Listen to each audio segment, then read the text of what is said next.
Hello दोस्तों, नमस्कार। स्वागत है आपका हमारे YouTube channel Uttarakhand GK very easy tricks में। तो यूके पीएससी के द्वारा दोस्तों पीसीएस के 224 रिक्त पदों पर भर्ती विज्ञापन जारी कर दिया गया है।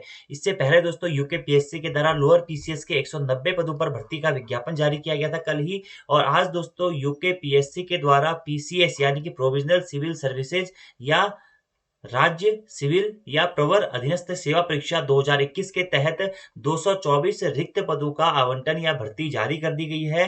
तो जो भी लोग बहुत लंबे समय से दोस्तों एक अच्छे पद का इंतजार कर रहे थे या अच्छी जॉब का इंतजार कर रहे थे, तो वो लोअर पीसीएस या पीसीएस के फॉर्म्स को जरूर भरें और इसके सिलेबस के अकॉर्डिंग तैयारी करते रहें। अगर हम बात करें दोस्तों स्टेट लेवल की, तो स्टेट लेवल में सबसे अच्छा जो एग्जाम होता है, सबसे हार्ड एग्जाम जो होता है वो होता है पीसीएस का। तो पीसीएस की भर्ती फाइनली आ गई है। 4 सालों बाद ये भर्ती आ रही है 2016 के बाद में। तो आप लोगों के पास में अच्छा मौका है जो बहुत लंबे समय से इस पोस्ट के लिए तैयारी कर रहे हैं, तो लग जाइए दोस्तों, दिन रात एक कर दीजिए क्योंकि आप समय बहुत कम बचा है। हो सकता है नवंबर दिसंबर तक आपका एग्जाम पेपर भी हो जाएगा। तो आज की इस वीडियो में हम बात करेंगे किस विभाग में कितनी पोस्ट आई हैं, कैसे आपको फॉर्म भरना है, क्या क्या क्वालिफिकेशन फॉर्म भरने के लिए आपके लिए अनिवार्य है और क्या क्या इसका पेपर पैटर्न रहेगा, सभी चीजों के बारे में हम टोटली बात करेंगे। तो चलिए दोस्तों शुरू करते हैं इस वीडियो को। वीडियो पसंद आती है तो लाइक जरूर करें, कमेंट जरूर करें और अपने दोस्तों के साथ में भी जरूर शेयर करें। विज्ञापन संख्या उत्तराखंड सम्मिलित राज्य सिविल या प्रवर अधीनस्थ सेवा परीक्षा यानी कि उत्तराखंड पीसीएस 2021। विज्ञापन प्रकाशन की तिथि दोस्तों 10 अगस्त 2021 की है और 30 अगस्त 2021 आपकी विज्ञापन में आवेदन भरने की अंतिम तिथि यानी लास्ट डेट है 30 अगस्त 2021। परीक्षा शुल्क जमा करने की अंतिम तिथि भी 30 अगस्त 2021 है। अब दोस्तों यहाँ पर कुछ अति महत्वपूर्ण निर्देश लिखे गए हैं जो कि आपको फॉर्म भरने से पहले पढ़ लेने पड़ेंगे, क्योंकि यहाँ पर सारी चीजें आपको लिखी गई है कि अगर आप आरक्षण को धारित करते हैं तो आपके पास जो आरक्षण प्रमाण पत्र है वह आवेदन पत्र भरने की अंतिम तिथि से पहले वैलिड होना चाहिए, यानी कि 30 तारीख से पहले आपका आरक्षण प्रमाण पत्र बना हुआ होना चाहिए। जब भी आप ऑनलाइन आवेदन कर रहे हैं तो आप सभी चीजों को पूर्णतः पढ़ लें और पूर्ण आवेदन करें। अपूर्ण आवेदन को स्वीकार नहीं किया जाएगा, वह निरस्त समझा जाएगा। इसी के साथ अगर आप लोग ये फॉर्म भरना चाहते हैं तो आपकी जो क्वालिफिकेशंस है, यानी कि आप लोगों के रिजल्ट्स, ग्रेजुएशन के रिजल्ट्स या जो भी क्वालिफिकेशन मांगी गई है वो 30 अगस्त 2021 तक वैलिड होने चाहिए और इन तब तक आपके पास में भी होने चाहिए। जैसे आपकी मार्कशीट इश्यूइंग डेट, जैसे यहाँ पे लिखा गया है कि शैक्षिक अर्हता के संबंध में परीक्षा परिणाम घोषित होने की तिथि रिजल्ट डिक्लेरेशन डेट होगी, वह तिथि मानी जाएगी जो अंक पत्र निर्गत करने की तिथि है। अतः अभ्यर्थी यह सुनिश्चित कर ले कि ऑनलाइन आवेदन पत्र के शैक्षिक अर्हता या क्वालिफिकेशन डिटेल्स में विवरण में रिजल्ट डिक्लेरेशन डेट के कॉलम में संबंधित शैक्षिक अर्हता के अंक पत्र निर्गत होने की, यानी कि मार्कशीट की जो इश्यूइंग डेट है उसका अंकन किया जाएगा। ये इसीलिए किया जाता है ताकि अंतिम तिथि से पहले आपकी मार्कशीट बनी हुई है या नहीं बनी हुई है उससे संबंध में। विज्ञापन के अनुसार वांछित शर्तों को पूरा न करने के पर अभ्यर्थन क्या कर दिया जाएगा, निरस्त कर दिया जाएगा। आपको आपकी फीस दोस्तों नेट बैंकिंग, डेबिट कार्ड या क्रेडिट कार्ड के माध्यम से भरनी पड़ेगी और आवेदन प्रक्रिया पूर्ण होने के बाद ही आप क्या कर सकते हैं, शुल्क जमा कर सकते हैं। अगर आपने कोई त्रुटि कर दी है या फॉर्म थोड़ा सा गलत भर दिया है तो संशोधन का कोई भी मौका नहीं दिया जाएगा दोस्तों। आप लोगों को आवेदन रद्द करके या फॉर्म को कैंसिल करके दोबारा से आवेदन कर लेना पड़ेगा और किसी भी दिशा में आपकी जमा की हुई फीस वापस नहीं होगी, आपको दोबारा से फिर फीस कटवानी पड़ेगी। ऑनलाइन आवेदन पत्र प्रस्तुत करने की अंतिम तिथि के उपरांत आवेदन पत्र में की गई प्रविष्टियों यथा अर्हता, आरक्षण से संबंधित श्रेणी, उप श्रेणी, आयु एवं परीक्षा केंद्र इत्यादि की प्रविष्टियों में किसी भी प्रकार का संशोधन या परिवर्तन का अनुरोध स्वीकार नहीं किया जाएगा। तो दोस्तों गलतियां बिल्कुल मत कीजिएगा फॉर्म भरते टाइम, अगर आप सीरियसली इस एग्जाम की तैयारी करना चाह रहे हैं तो, क्योंकि यूकेपीएससी का डॉक्यूमेंट वेरिफिकेशन बहुत हार्ड होता है, बहुत तगड़ा होता है और वहां पर आपको ये गलतियां फिर आपकी नेग्लेक्ट नहीं हो पाती हैं।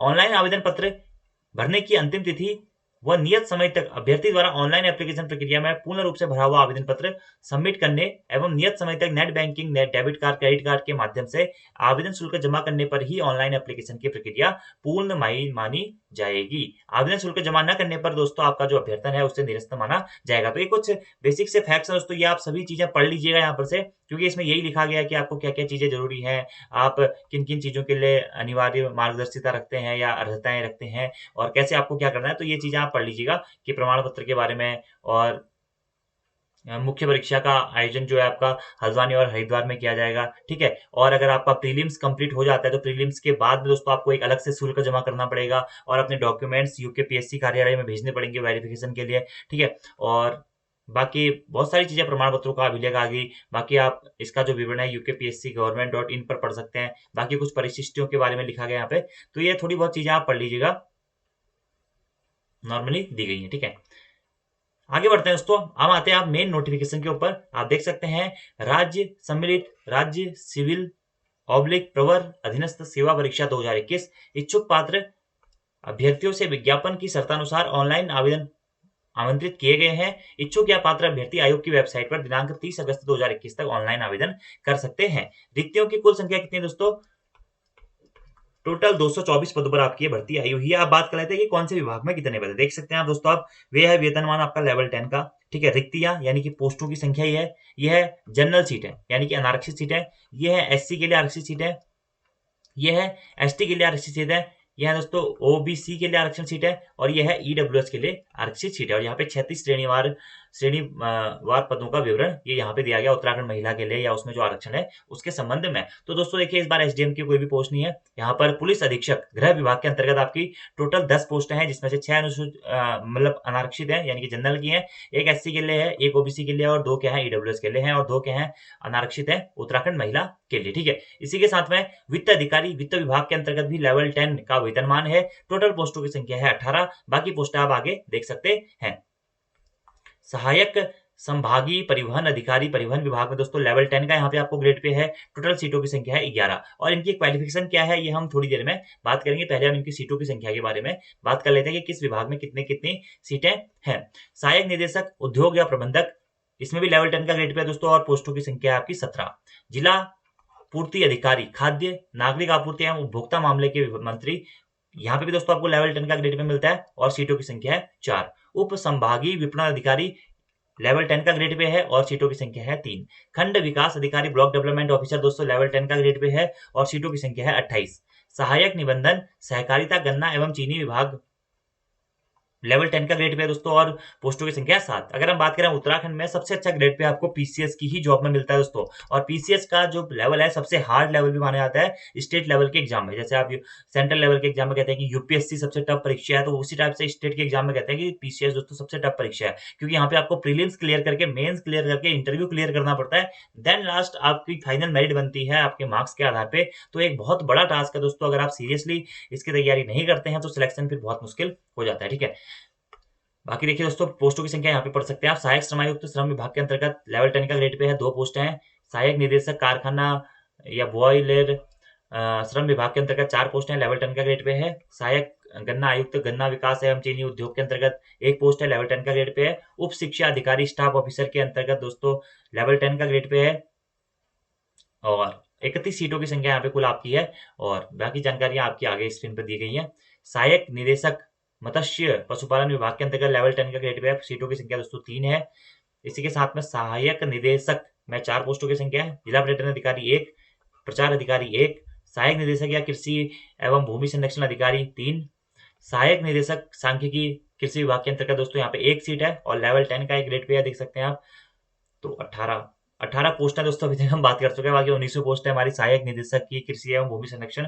लेवल 10 का ग्रेड पे आपको यहाँ पे मिल रहा है। सीटों की संख्या 1। सहायक निदेशक रसायन के अंतर्गत सीटों की संख्या 2। सहायक निदेशक उद्यान के अंतर्गत सीटों की संख्या 2। खाद्य प्रसंस्करण अधिकारी के अंतर्गत सीटों की संख्या दोस्तों 3।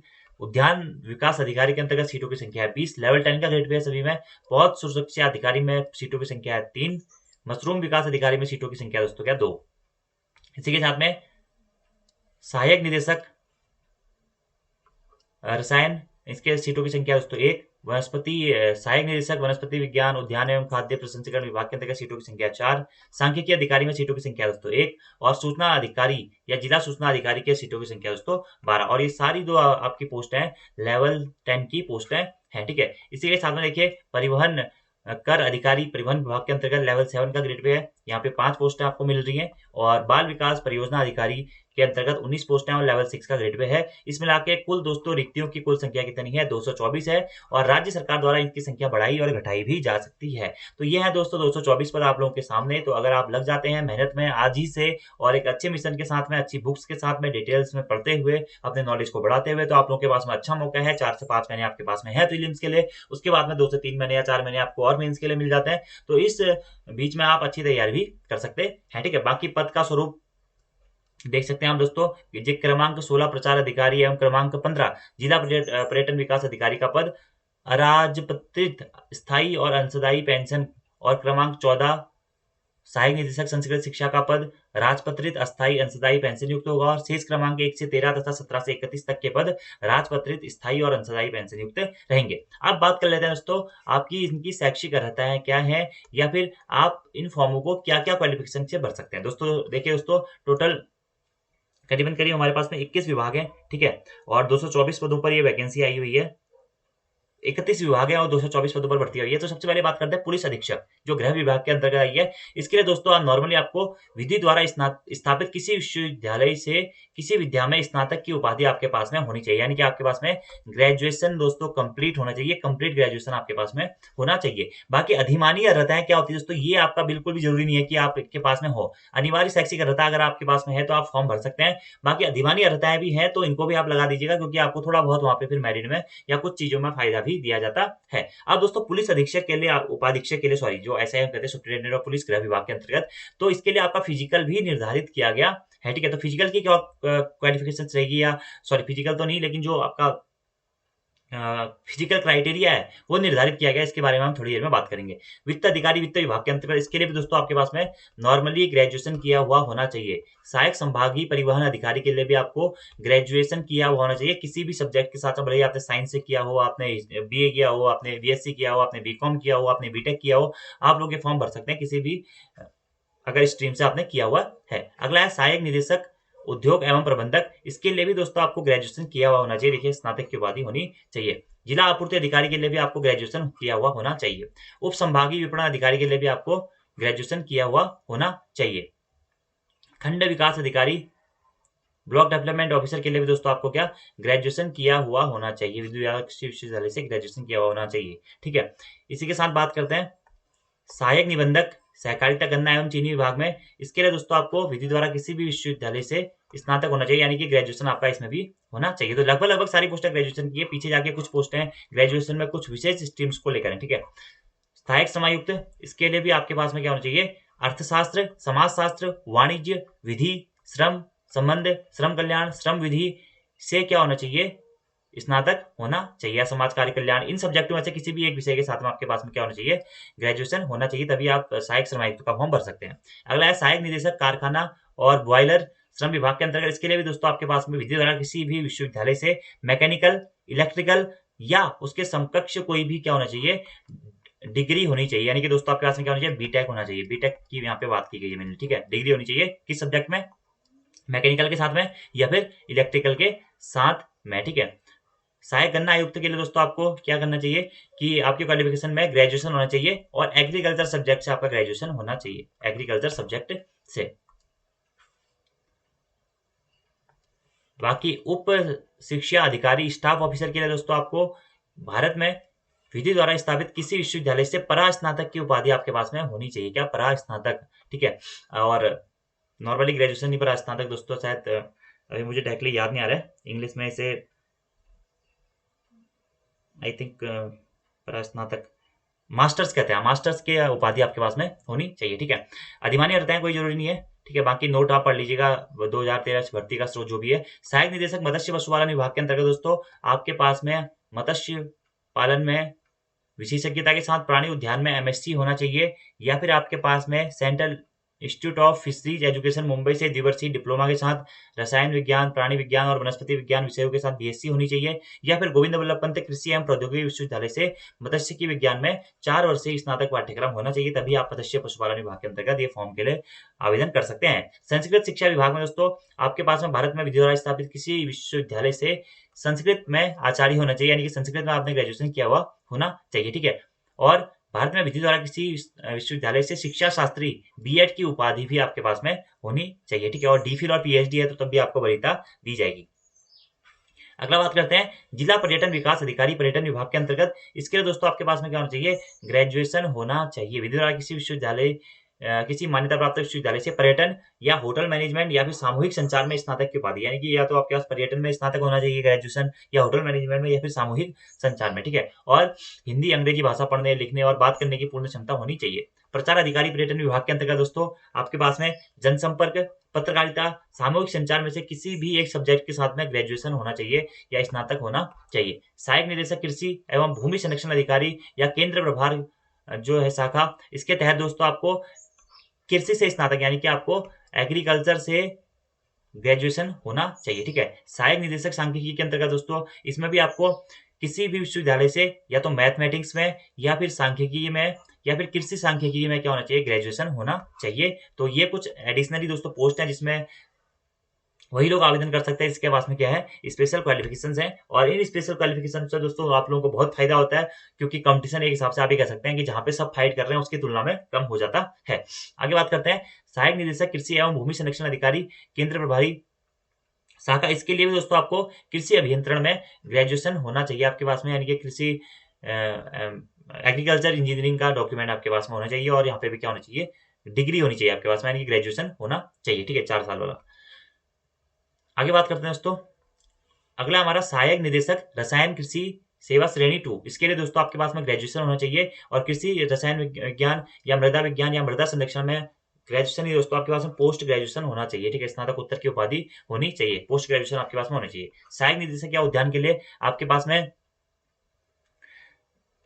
एग्रीकल्चर में दोस्तों या फिर एमएससी में पोस्ट ग्रेजुएशन होना चाहिए, ठीक है। खाद्य प्रसंस्करण अधिकारी के लिए आपके पास में दोस्तों या तो विज्ञान स्नातक बीएससी होना चाहिए विज्ञान से, या फिर कृषि से, या फिर कृषि विज्ञान, दोनों के साथ उसमें आपका बीएससी होना चाहिए, ठीक है। यानी कि आपके पास में ग्रेजुएशन होना चाहिए, मेनली बीएससी विज्ञान वालों के लिए और कृषि वालों के लिए। अगला है उद्यान विकास अधिकारी के लिए दोस्तों आपके पास में किसी भी मान्यता प्राप्त विश्वविद्यालय या संस्थान से विज्ञान में स्नातक या ग्रेजुएशन होनी चाहिए, या तो आपने बीएससी की होनी चाहिए, या आपने एग्रीकल्चर से बीएससी की होनी चाहिए, या उद्यान विषय से संबंधित उपाधि आपके पास में होनी चाहिए। तो ये कुछ एडिशनली कुछ पोस्टें हो जाती हैं जो कि कंपटीशन को एक हिसाब से आप कह सकते हैं कि कम करती हैं। पौध सुरक्षा अधिकारी उद्यान एवं प्रसंस्करण विभाग में दोस्तों इसके लिए आपको ग्रेजुएशन पोस्ट ग्रेजुएशन होना चाहिए, या तो एग्रीकल्चर से, या फिर आपके पास में एमएससी होना चाहिए, या फिर विज्ञान का स्नातकोत्तर आपके पास में होना चाहिए, एमएससी चाहिए यहाँ पे आपको, ठीक है। अगला अधिमान्य रहता है, ये जरूरी नहीं है। मशरूम विकास अधिकारी के लिए दोस्तों आपके पास में या तो आपके पोस्ट ग्रेजुएशन होना चाहिए आपको, ठीक है, देख सकते हैं आप एग्रीकल्चर के साथ में, और एमएससी एग्रीकल्चर आपकी होनी चाहिए, या फिर साइंस से भी आपका एग्रीकल्चर एमएससी चल जाएगा, ठीक है। अगला है सहायक निदेशक रसायन। इसके लिए दोस्तों आप देख सकते हैं यहाँ पे एग्रीकल्चर में आपको पोस्ट ग्रेजुएशन होना चाहिए। सहायक निदेशक या वनस्पति विभाग के अंतर्गत एमएससी होना चाहिए आपको एग्रीकल्चर में, ठीक है, यानी कि पोस्ट ग्रेजुएशन होना चाहिए। सांख्यिकी अधिकारी के लिए भी दोस्तों आपको गणित या फिर सांख्यिकी से ग्रेजुएशन किया हुआ आपने होना चाहिए, स्नातक की उपाधि आपके पास में होनी चाहिए, ठीक है। इसी के साथ में सूचना अधिकारी या जिला सूचना अधिकारी, सूचना या लोक संपर्क विभाग के लिए आपके पास में किसी भी विषय से स्नातक की उपाधि होनी चाहिए, यानी कि आपके पास में सिंपल ग्रेजुएशन होना चाहिए, ठीक है। सिंपल ग्रेजुएशन है तो आप इस फॉर्म को भर सकते हैं किसी भी स्ट्रीम से अगर आपने ग्रेजुएशन किया है तो। परिवहन कार्य अधिकारी, इसके लिए भी दोस्तों किसी मान्यता प्राप्त विश्वविद्यालय से कोई उपाधि आपको मिली हुई होनी चाहिए, तभी आप इसके लिए आवेदन कर सकते हैं। बाल विकास परियोजना अधिकारी, इसके लिए दोस्तों आपको विधि द्वारा किसी भी विश्वविद्यालय से या तो समाज कार्य या समाजशास्त्र या फिर गृह विज्ञान में ग्रेजुएशन की उपाधि आपके पास में होनी चाहिए, तभी आप ये फॉर्म को भर सकते हैं। तो टोटल 31 के 31 फॉर्मों के बारे में हमने बात करी। कुछ फॉर्म दोस्तों सभी के लिए हैं, बीए बीएससी, ये कुछ अलग से क्वालिफिकेशन नहीं है। कुछ फॉर्म ओनली एग्रीकल्चर के लिए हैं, कुछ फॉर्म ओनली एमएससी वालों के लिए हैं, एमएससी एग्रीकल्चर के लिए, कुछ फॉर्म ओनली बीएससी वालों के लिए हैं, कुछ फॉर्म ओनली इंजीनियर्स के लिए हैं दोस्तों, मैकेनिकल और इलेक्ट्रिकल में जिन्होंने किया हुआ है। तो ये एडिशनली कुछ पोस्टेस रहती हैं जिसमें सभी लोग आवेदन नहीं कर सकते हैं और इसमें आपको फायदा भी मिलता है। अब देखिए जो मैंने आपको सुपरिटेंडेंट ऑफ पुलिस यानी कि एसपी के लिए पोस्टें बताई थी, तो वहां पर ही आपका फिजिकल का वेरिफिकेशन दोस्तों होना चाहिए। अगर आप पुरुष हैं तो आपकी हाइट 167.7 सेंटीमीटर होनी चाहिए सामान्य में, ठीक है। अगर अनुसूचित जनजाति है तो 160 और पर्वतीय क्षेत्र से है तो 162 मिनिमम ये हाइट है। महिला है तो सामान्य है तो 152 सेंटीमीटर, अनुसूचित जनजाति है तो 147 सेंटीमीटर और पर्वतीय क्षेत्र से है तो 147 सेंटीमीटर की हाइट होनी चाहिए। बाकी पुरुषों के लिए आपका शारीरिक माप भी दिया गया है। अगर आप अनुसूचित जनजाति यानी कि एसटी से हैं तो बिना फुलाई 76.5 और फुलाने के बाद 81.5, ठीक है। पर्वतीय क्षेत्र और एसटी के लिए सामान्य के लिए 78 नॉर्मल होनी चाहिए और फुलाने के बाद में आपकी चेस्ट 83 सेंटीमीटर होनी चाहिए। न्यूनतम 45 किलोग्राम का आपका वेट होना चाहिए महिलाओं के लिए, ठीक है। आपकी एक आंख 6/6 और दूसरी आंख 6/9 से कम दृष्टि की नहीं होनी चाहिए, ठीक है। बाकी अभ्यर्थी का सटा घुटना, सपाट पैर, वो लैग, वेरिकोस वेन, हकलाना, विकलांगता और अन्य विकृतियों व अन्य समस्याएं जो पुलिस अधिकारी की ड्यूटी में किसी प्रकार की बाधा उत्पन्न करे, उसको अयोग्य माना जाएगा। यहाँ पे दोस्तों आपका फ्लैट फुट और ये चीजें भी दी गई है, ठीक है। अब बात करते हैं आयु गणना की। आपकी एज लिमिट इसमें क्या है दोस्तों, तो 21 वर्ष से लेकर 42 वर्ष तक आपकी एज लिमिट दी गई है, यानी कि 1 जुलाई 2021 को आपको मिनिमम 21 वर्ष से एज होनी चाहिए आपकी, और मैक्सिमम क्या होनी चाहिए, 42 वर्ष से अधिक नहीं होनी चाहिए। बाकी आयु सीमा में छूट के बारे में यहाँ पे दिया गया है कि ओबीसी, एससी, एसटी किस टाइप से छूट मिलती है, किस अधिकार के तहत 5 वर्ष की छूट मिलती है, आप यहाँ पे देख सकते हैं। आगे दोस्तों आपके यहाँ पे आरक्षण की श्रेणी के बारे में बताया गया है, ठीक है। ये मानी और देख सकते हैं आप, सेवा काल के आधार पर निरस्त कर दिया अगर आपका कोई ऐसा आचरण होता है, ठीक है। बाकी आरक्षण के आधार पे यहाँ पे कुछ चीजें दी गई हैं, तो आप इनको सही तरीके से पढ़ लीजिएगा। ओबीसी आरक्षण, एससी आरक्षण, एसटी आरक्षण या जितने भी आरक्षण वाले होते हैं, तो ये कुछ चीजें हैं जो कि आपको ध्यान से दोस्तों पढ़नी है, ठीक है। आगे यहाँ पे राष्ट्रीयता के बारे में बताया गया कि आपकी राष्ट्रीयता क्या होनी चाहिए, कौन कौन लोग फॉर्म भर सकते हैं, ठीक है। आपके चरित्र के बारे में बताया गया, वैवाहिक परिस्थिति, शारीरिक स्वच्छता के बारे में बताया गया कि किन किन चीजों को ध्यान में रखा जाएगा। आपको ऑनलाइन आवेदन कैसे करना है दोस्तों, उसके बारे में भी बताया गया कि सबसे पहले आपको यूकेपीएससी की ऑफिशियल वेबसाइट पे जाना है, फिर मेन्यू बार पे जाना है, फिर हाउ टू अप्लाई पे क्लिक करना है, फिर इंस्ट्रक्शंस आपको पढ़ने हैं, फिर अप्लाई नाउ पे क्लिक करना है, फिर बेसिक इन्फॉर्मेशन भरकर लॉगिन और पासवर्ड बनाना है। उसके बाद में पासवर्ड को कंटिन्यू करके आगे अपना पूरा फॉर्म आपको भरना है, ठीक है। और यदि भरी हुई जानकारियां सही है तो आई हैव वेरीफाइड पर टिक करके सबमिट कर देना है। अगर जानकारियां सही नहीं है तो एडिट डाटा पे क्लिक करके उसे आप एडिट भी कर सकते हैं। और सबमिट के बाद आपको रजिस्टर्ड मोबाइल नंबर पर या ईमेल पर मैसेज प्राप्त होगा, और उसके बाद में आप उसे लॉगिन कर सकते हैं। उसके बाद में आपको लॉगिन करने के बाद में एजुकेशनल डिटेल्स या वही सब चीजें डालनी पड़ेंगी, और ओटीआर यहाँ पे करना पड़ता है। अगर आपने पहले ओटीआर किया हुआ है तो आपको ओटीआर करने की आवश्यकता नहीं है, आप उसी में संशोधन कर सकते हैं ओटीआर को संशोधित करके। और अगर आपने परीक्षा शुल्क जमा करने के बाद में आपके फॉर्म में कोई भी त्रुटि हो जाती है तो आपको फॉर्म को कैंसिल करना है, और कैंसिल करने के बाद में आपको फिर फॉर्म को नए सिरे से भरना पड़ेगा, ठीक है यहाँ पे। और आपकी फीस इस कंडीशन में रिफंड नहीं हो पाएगी। तो ये सारी चीजें यहाँ पे दी गई है। अब थोड़ा सा फीस स्ट्रक्चर के बारे में बात कर लेते हैं दोस्तों, कि अगर आप अनारक्षित है या जनरल है या ओबीसी है तो आपकी फीस होगी दोस्तों 176 रुपए, ठीक है। और अगर आप एससी एसटी हैं या ईडब्ल्यूएस से आते हैं या एससी एसटी हैं तो आपकी फीस होगी 86 रुपए, और ईडब्ल्यूएस से आते हैं तो आपकी फीस तब भी 176 रुपए ही होगी। शारीरिक दिव्यांग के लिए कोई भी शुल्क नहीं होगा, बस 26 रुपए की फीस उनको कटवानी पड़ेगी, जो कि टैक्स के रूप में होती है। और राज्य में संचालित स्वैच्छिक या राजकीय गृहों में निवासरत अनाथ बच्चों के लिए दोस्तों यहाँ पे कोई भी शुल्क का प्रावधान नहीं किया गया है। बाकी चीजें दोस्तों आप यहाँ पे पढ़ लीजिएगा कि अभ्यर्थियों के लिए परीक्षा से संबंधित कुछ महत्वपूर्ण निर्देश दिए गए हैं, कि नियमावली का अध्ययन करते हैं, उत्तराखंड पब्लिक सर्विस कमीशन के रूल्स क्या क्या है, वही सब चीजें यहाँ पे दी गई है। बाकी प्रारंभिक परीक्षा और मुख्य परीक्षा हेतु कुछ दिशा निर्देश देख सकते हैं आप यहाँ पे, कि प्रारंभिक परीक्षा एक छठनी परीक्षा है जिसके अंक मुख्य परीक्षा व साक्षात्कार के अंकों के साथ नहीं जोड़े जाते हैं, आपको सिर्फ ये क्वालिफाई करनी होती है। प्रारंभिक परीक्षा में वस्तुनिष्ठ प्रकार के 2 प्रश्न पत्र होंगे, प्रश्न पत्रों के मूल्यांकन में ऋणात्मक पद्धति भी अपनाई जाती है। दूसरा जो प्रश्न पत्र होगा दोस्तों वो सामान्य बुद्धिमत्ता परीक्षण का होता है, केवल क्वालिफाइंग होता है, आपको वहाँ पे 33% स्कोर करना होता है। कैलकुलेटर का प्रयोग वर्जित है, यानी कि नहीं कर सकते हो आप, ठीक है। और आपको आपके एडमिट कार्ड डाक द्वारा नहीं भेजे जाएंगे। परीक्षा तिथि, समय और परीक्षा कार्यक्रम और परीक्षा केंद्र की सूचना अलग से नहीं दी जाएगी। अंगूठे का निशान सभी अभ्यर्थियों को दिया जाएगा। उत्तर कुंजी आपत्ति से संबंधित कुछ बातें यहाँ पे दी गई हैं, ठीक है। बाकी गलत उत्तरों के दृष्टिगत यहाँ पे कुछ चीजें दी गई हैं। बाकी मुख्य परीक्षा हेतु भी कुछ निर्देश दिए गए, इसके बारे में कई बाद में बात कर लेंगे, ठीक है। मेनली जो नोटिफिकेशन था दोस्तों मैंने आपको बता दिया है कि आपको कैसे अप्लाई करना है और कौन कौन से विभाग में कितनी पोस्टें हैं, ठीक है। बाकी साक्षात्कार हेतु भी निर्देश दिए गए हैं, तो ये सारे निर्देश आप पढ़ लीजिएगा दोस्तों अगर आप इनकी तैयारी कर रहे हैं तो। फिलहाल तो प्रीलिम्स और मेंस के पढ़िएगा।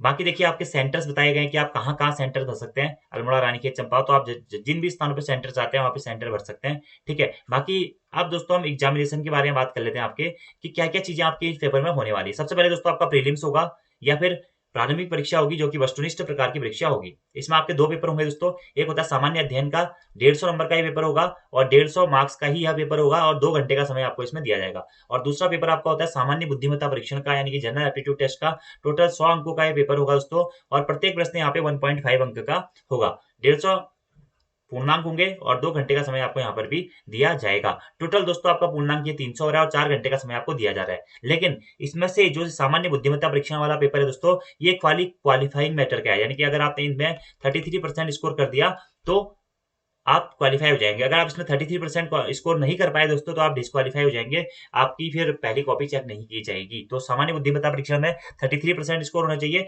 और जो आपका फाइनल, अगर हम कहें स्क्रीनिंग परीक्षा के बाद या प्रारंभिक परीक्षा के बाद में मेरिट लगती है, वह इस 150 के आधार पे लगेगी। ठीक है, इस 150 के आधार पे लगेगी। बाकी इस 150 का सिलेबस क्या है हम जल्दी बात करेंगे। लगभग लगभग सभी सब्जेक्ट आपके सिलेबस में दिए गए हैं। बाकी मेंस का सिलेबस देख लीजिए दोस्तों। मुख्य परीक्षा के लिए जो होगा, यहाँ पे आपके दोस्तों 7 प्रश्न पत्र होते हैं। ठीक है, 7 प्रश्न पत्र में एक होता है भाषा का 300 नंबर का, 3 घंटे का। भारत का इतिहास, राष्ट्रीय आंदोलन, समाज एवं संस्कृति 200 नंबर का।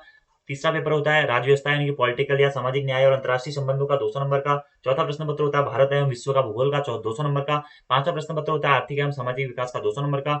छठा प्रश्न पत्र होता है दोस्तों सामान्य विज्ञान और प्रौद्योगिकी का 200 नंबर का। और सातवां प्रश्न पत्र आपका होता है सामान्य अभिरुचि एवं आचार शास्त्र यानी कि जनरल एप्टीट्यूड एंड एथिक्स का, जो कि 200 नंबर का होता है। कुल मिलाकर दोस्तों आपके यहाँ पे 1500 नंबर कवर करता है। ठीक है, मेंस आपकी 1500 नंबर की होती है, और 200 नंबर का आपका इंटरव्यू होता है। फिर आपका एटलीस्ट 1700 के बाद में 1700 नंबर में से टोटल आपकी फाइनल मेरिट तय होती है, और उसमें जो लोग इन 224 में आ जाएंगे उनका चयन हो जाएगा, और बाकी जो मित्र रहेंगे वो बाहर हो जाएंगे। ठीक है, बाकी सभी प्रश्न पत्र अनिवार्य है, और जो भाषा प्रश्न पत्र है उसमें आपको न्यूनतम 35% अंक प्राप्त करना अनिवार्य है। अगर आप 35% अंक उसमें प्राप्त नहीं कर पाते हैं, तो फिर आज आगे के लिए आप क्या होता है, आपकी और कॉपियां भी चेक नहीं की जाएंगी। तो ये पूरा नोटिफिकेशन था दोस्तों, इसके बारे में हमने बात कर ली है। बाकी सिलेबस के बारे में हम किसी और वीडियो में बात करेंगे। तो आज की इस वीडियो में इतना है दोस्तों। Thank you, thanks for watching video. See you next time. Video पसंद आती है लाइक जरूर करें, कमेंट जरूर करें, अपने दोस्तों के साथ भी जरूर शेयर करें। बाकी आप लोगों का कोई भी कंफ्यूजन है तो आप जरूर पूछिएगा। धन्यवाद।